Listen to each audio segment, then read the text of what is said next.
going to show you guys how to get Razer SnapTap or Wooding's SOCD on any keyboard that has QMK support, which is as cheap as about $40.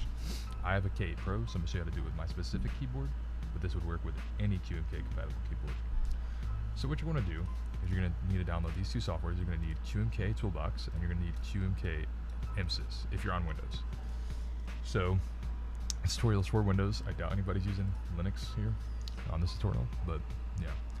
So what you're going to do is, these are the commands you're going to enter. So you open QMK MSYS. This is the GitHub for my specific keyboard that has my specific firmware. If you have a different QMK keyboard, you're going to need to go to wherever the repository is and clone it to your user. So for me, I already done this. If I enter this command, it's going to say I already have a folder with that name, so you need to make sure you don't have a folder with that name. But as you can see, I'm not lying, I have it for QMK firmware.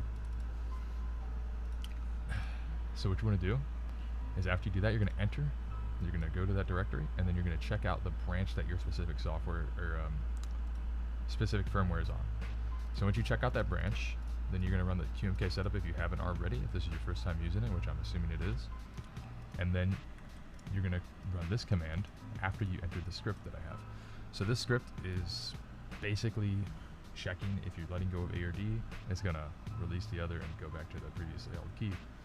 So it works really well, and it's SOCD. What you do is go to your keyboard, K8 Pro, go to your specific version, and then I have mine in my VIA folder. So normally this script would look the exact same, except it wouldn't have this keyboard layout. It just wouldn't have this script. Everything else is default. So you just paste my script into your thing. Make sure the keys are the same. I don't know. I'm pretty sure every keyboard has the same register codes.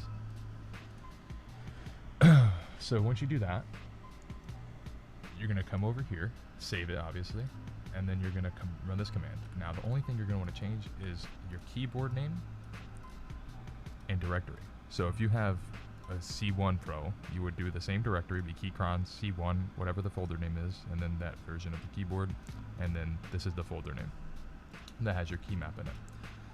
So for me, I could just copy and paste. It's going to run this command. It's going to compile the key map, and it's going to create a bin and a hex folder. You're going to want the bin folder.